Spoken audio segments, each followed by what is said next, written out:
My name's Amata, and in this Red Gamer Tech video we are now officially in that time of year, TM, where we have all the award ceremonies and then of course the obligatory Games of the Year lists. Now I will be doing one of those as I did last year, obviously not now, because it's not the end of the year yet and I kind of need to write it and stuff as well. But I am here with the first real thing of awards season, which is the 2017 Golden Joystick Awards, where we had an absolute ton of categories and of course winners as well. So what I'm going to do, go through the winners of each category and the nominees that they won out against, and as per usual with these types of videos I'm going to give my opinions on the categories that I have, well, an opinion on, and whether or not I feel the game that won quote unquote deserved it in my personal opinion. So let's start things off with Best Storytelling, shall we? And the nominees for this were Horizon Zero Dawn, Nier Automata, Night in the Woods, Persona 5, Prey, Pyre, Tacoma, Torment, Tides of Numenera, Uncharted The Lost Legacy, and What Remains of Edith Finch. Some very, very strong contenders indeed. And the winner might actually surprise you a little bit because it was actually Horizon Zero Dawn.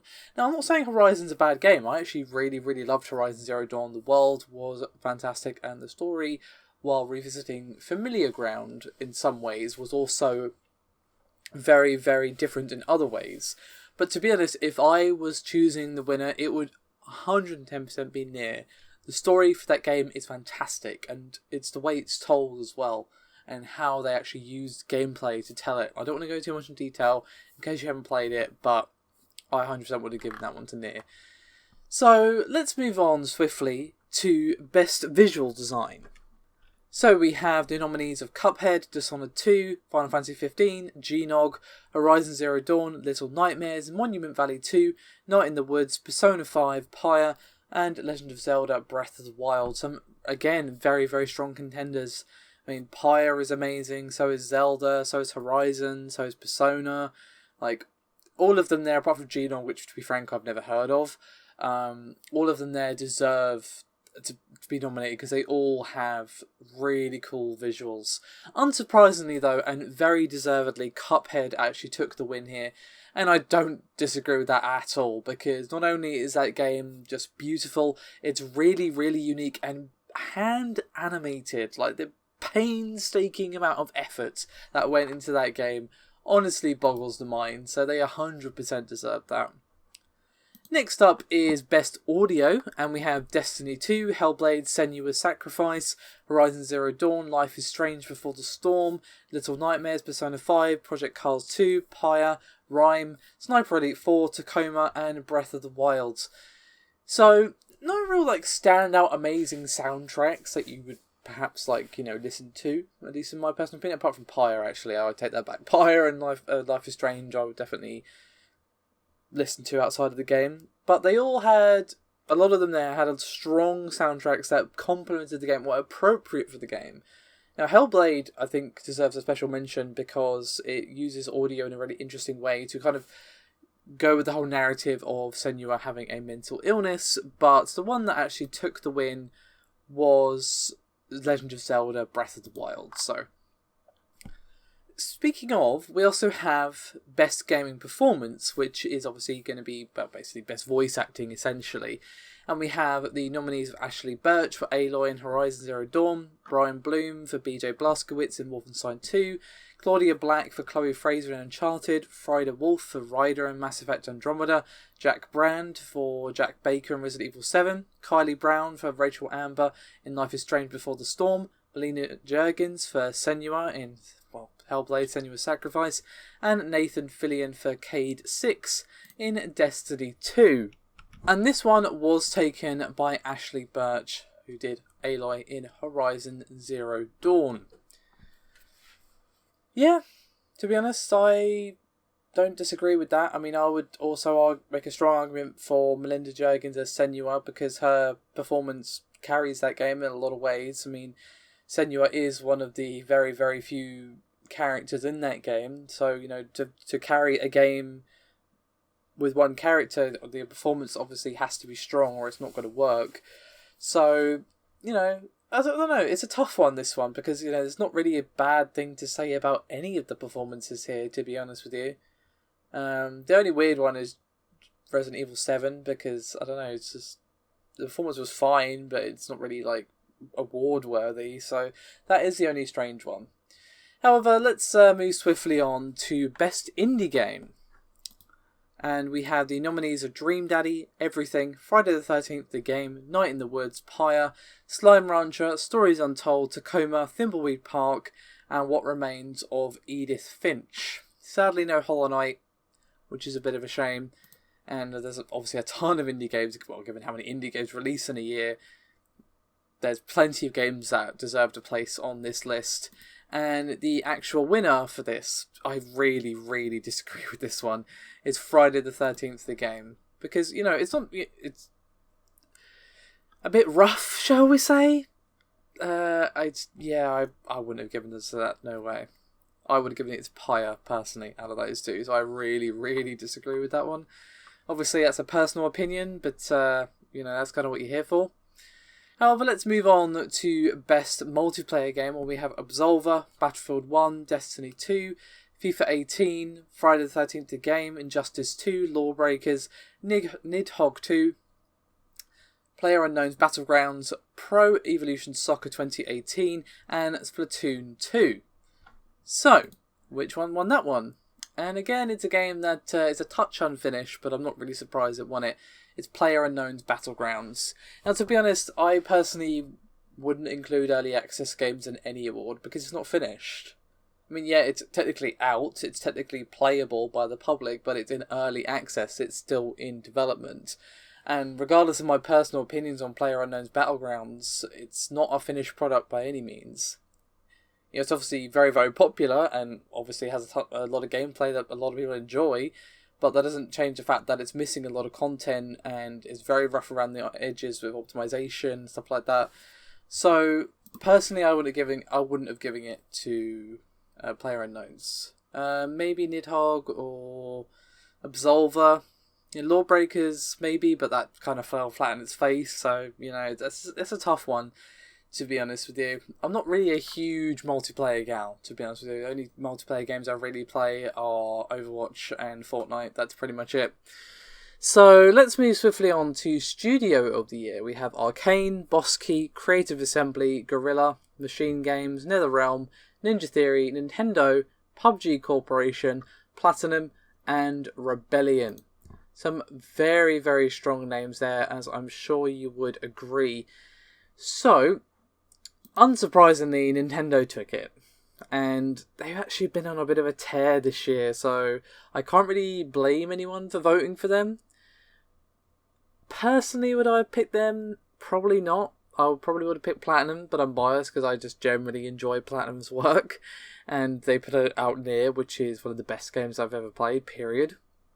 So, I would have given it to them, but I can't really argue against Nintendo exactly. It's just a preference thing, I think. So, we've got quite a lot to get through. So, let's continue on, shall we, as I lose my place. We have categories for a bunch of stuff that isn't really all that interesting, to be honest with you. So, let's just go through it quickly. Best VR game. This one was taken by Resident Evil 7. The only really real competitors that you need to care about are Res Infinite, Superhot, and Star Trek Bridge Crew, and Thumper and Wilson's Heart. That's it. Resident Evil 7 took it, and I can't really disagree because it's a great game. Esports Player of the Year. This one, I only watch StarCraft Esports, so this is going to Agilities, and this is the 5-man Dragon Blade at Overwatch Contenders. I haven't seen that, so I have zero opinion. Esports Team of the Year was taken by Lunatic High, who I frankly have never heard of. And Esports Game of the Year, plenty of esports categories, which I am glad to see actually, was given to Overwatch. And it was actually competing against, you know, StarCraft 2, Smite, Rocket League, Rainbow Six Siege, League of Legends, FIFA 17, Dota 2, CSGO, and, of course, Call of Duty Infinite Warfare. So, personally, Overwatch Esports needs a lot of work. A lot of work. I love the game. I've put way too much time to that game, but esports wise, I wouldn't have given it to them. Streamer of the best streamer / broadcaster is a category and was given to Markiplier. Cool. I don't really watch his content, but cool. Handheld mobile game of the year. Now this is where it gets a little more interesting. This was taken by Pokemon Sun and Moon, which I can't disagree with, really. The only other categories that I really care about, nominees I care about on this particular list is Super Mario Run, Monument Valley 2, Fire Emblem Heroes and Dragon Quest 8, Journey of the Cursed King. So yeah, Pokemon Sun and Moon 100% deserved that. Now we also have categories for each company. So that being PlayStation Game of the Year, Xbox Game of the Year, and PC Game of the Year, which is definitely interesting. So, for the Xbox Game of the Year, we have nominees of Cuphead, Dead Rising 4, Forza Motorsport 7, Gears of War 4, Gigantic, Halo Wars 2, Pit People, Slime Rancher, and Tacoma. And unsurprisingly, again, Cuphead took it because, well, it's Cuphead, and it's an amazing game. Not to say that the other games on this list are bad or anything, but Cuphead, again, is very, very unique. There's not really anything quite like it. Moving swiftly on, however, to PC Game of the Year, we have Dream Daddy, End of Space 2, One Shot, Planet Coaster, PlayerUnknown's Battlegrounds, Rising Storm 2 Vietnam, Stories Untold, Total War, Warhammer 2, Warhammer 40,000, Dawn of War 3, and West of Loathing. And the winner, unsurprisingly, out of those contenders was PlayerUnknown's Battlegrounds. I'm not really going to go into that because I'll be repeating my points, but I would have given that personally to Planet Coaster. So we have a Breakthrough Award. We have nominees of Ashley Birch, Brendan Green, Cavalier Game Studios, Game Grumps, Giant Sparrow, Infinite Fall, Melina Juergens, Nick Popovich, Nina Freeman, and Smack Games, I think that's how you pronounce that. This was given to Ashley Birch again, so she did pretty well for herself this time. Most wanted game, I guess that's a way of saying most anticipated. These awards are a little bit iffy in my opinion because, you know, how do you judge whether or not something's most wanted? I don't know. Very, very subjective thing in my opinion. But regardless, we've got Beyond Good and Evil 2, Call of Duty World War 2, Death Stranding, Far Cry 5, God of War, Metro Exodus, Metroid Prime 4, Uberlets, Red Dead Redemption 2, Sea of Thieves, Spider-Man, Star Wars Battlefront 2, and The Last of Us Part 2. A couple of games that already came out there, but, you know, semantics. And the winner, I would say, is actually pretty deserving. We have The Last of Us Part 2. The only thing I would say maybe that could have stood a chance against that is Red Dead Redemption 2, given how long people have been wanting that, and of course Beyond Good and Evil 2 for the same reason. But Last of Us 2 is a pretty big one, so I can't really disagree. So, still playing, I don't know what that's supposed to mean as a category, but we have Diablo 3, EVE Online, FIFA 17, Final Fantasy 15, Hearthstone, Minecraft, Overwatch, Pokemon Go, Pro Evo 2017, Rocket League, ESO, and World of Tanks. And they gave this particular award to World of Tanks, which I've never played, so I have zero opinion. And of course, PlayStation Game of the Year. We have Everybody's Gold, Horizon Zero Dawn, Nex Machina, Nier Automata, Nioh, Persona 5, Static, Last Guardian, Uncharted Lost Legacy, and Yakuza 0. And the winner of this particular award was, unsurprisingly, Horizon Zero Dawn. Again, a really good game, but Persona 5, Nier, also worth mentioning, but I can't really argue against Horizon for the similar reasons. However, the real award, well, not the real award, the most important award is the Ultimate Game of the Year. So we had the categories for each platform, but this is like the best of the best, I guess you could say. And the nominees were Assassin's Creed Origins, Destiny 2, Dishonored 2, Horizon Zero Dawn, Monument Valley 2, Persona 5, PlayerUnknown's Battlegrounds, Resident Evil 7, Super Mario Odyssey, and Legend of Zelda Breath of the Wild. And unsurprisingly, Zelda took it. Zelda won out against some pretty tough competitors there.